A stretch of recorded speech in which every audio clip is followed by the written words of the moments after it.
Hello and welcome back to Exothermic Plays Games. I'm Exothermic and the date today is Tuesday, August 27th, 2024. I've been doing a countdown of my favorite video games of all time through each day of the year, and coming in at number 127 is Dynasty Warriors 5.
I've played quite a bit of Dynasty Warriors. The third game was a rental for me, the fourth game I bought, played a good amount, and ranked as my 142nd favorite game. The sixth and seventh I borrowed from people and enjoyed. The fifth, however, is where it's at, and by far what I played the most of, and is the source of many memes between myself and my brothers. For example, as you'll hear so many times throughout this video, another has fallen to my spear! Just like every other game in the franchise, the story revolves around the Three Kingdoms period of China. Well, really, it's about the 14th century novel, Romance of the Three Kingdoms, which is some pretty intense historical fiction.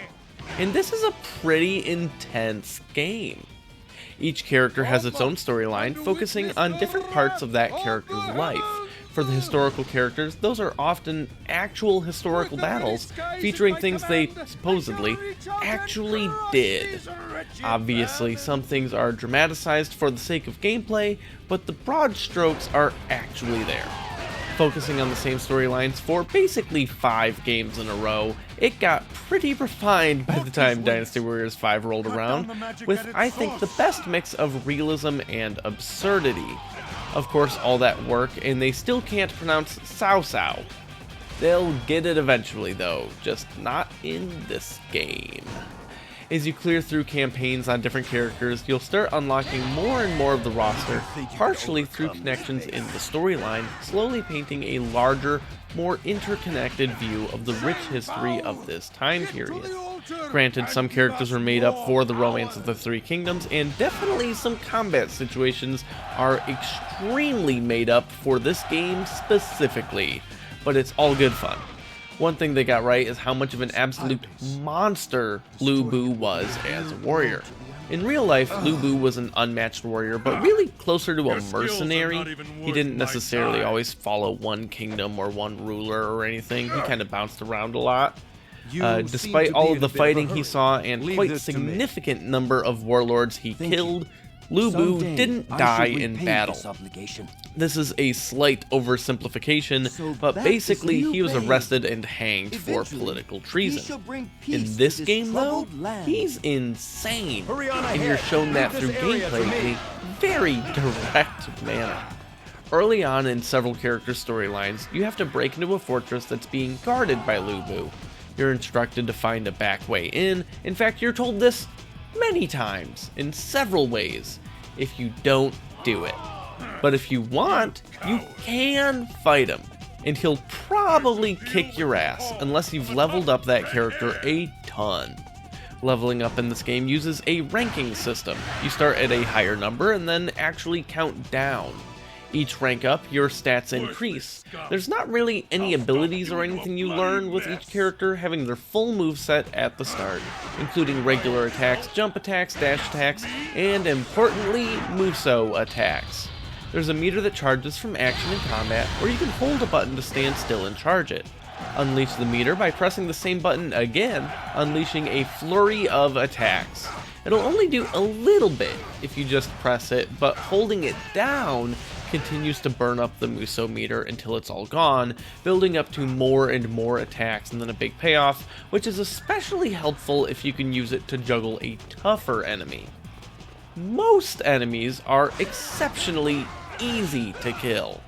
It's kind of the point of these games is to kill hundreds, if not thousands, of simple soldiers and feel like an absolute badass. But every once in a while you'll run into different levels of harder enemies.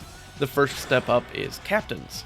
There are bases throughout the stages that are guarded by captains, and if you take over the base by killing the captain, you may get different bonuses for your own army or find restorative or other items. Sometimes there's important defensive points on the map, and while those can be bases, they're often gates, which are also opened by killing that gate's captain. Above captains are lieutenants. I have no idea if any of these were actual people, or if they're just all randomly made up, but they do have names, and they have special attacks, and take actually a little bit of work to kill. Usually they'll drop stat upgrade items. You see, in addition to leveling up to increase your stats, you also pick up items through repeated play that keep increasing the stats for that character. Eventually you can max out every stat on a character by picking up enough of these, allowing everyone to become outrageously powerful with enough time invested. After lieutenants is generals, which are really the other playable characters. Killing them usually triggers a cutscene and you get special item drops. They also usually have the biggest health pools and hit the hardest, and sometimes their death is required for you to progress through the campaign. I've mentioned leveling up and getting stat boost items, but there's another way to improve your character as well. See, there's equipment. You can equip different weapons with different stat boosts, or even sometimes passive abilities. These drop randomly from crates and some enemies, and as you face harder foes, you'll get better gear. Characters even have ultimate weapons that you can unlock from specific objectives once you've fully leveled up the character. In addition to weapons, you can equip trinkets that boost other stats, and even things like a horse to start with in battle. Don't worry too much about equipping the horse though. While it is nice to have it at the start, you can always just take someone else's, after you kill them. All of the gameplay you're seeing here is single player, but the game really excels as a two-player co-op experience. But that's okay if you're by yourself, because there's the bodyguard system. You can select a computer buddy to join you and level up alongside you. They're admittedly kind of dumb, the AI in this game is not great, but they do help, and importantly, you can do combo Muso attacks with them. If both of you have full Muso meters and you stand next to your bodyguard, you'll see lightning, or whatever it is, chaining between you two. That means you can both do a combined Muso attack when you use yours, doing devastating amounts of damage. It's a lot of fun, and that's not the only improvement to Muso from this game. There's an item you can pick up called a Muso token. Basically, you can spend this token to instantly increase your combat stats for a while and fill your Muso meter, which is great for boss fights and other tight spots. Overall, the game's feel is better than ever, and I think it has the best balance between serious moments and just absolute goofy, silly stuff. The large cast of characters lets you play through the story from different perspectives and really do deep dives on the connective tissue behind it all. All of the ways you can customize and upgrade your characters lets you carve out and pursue your own playstyle, and the unlock system itself is pretty fun to just go and do everything and get everybody and do just everything, all the stuff. I have a lot of great things to say about Dynasty Warriors 5, but the voice acting is not one of them. My name is Zhao Yun. I am searching for a lord worthy of my loyalty, so that I may help bring peace to this troubled land. In this land of Ji, I joined Yuan Shao's army so that I could serve in the campaign against the Yellow Turbans. Join me tomorrow as I talk about my 126th favorite game, where I'm going to mess with people's memories and cry some more.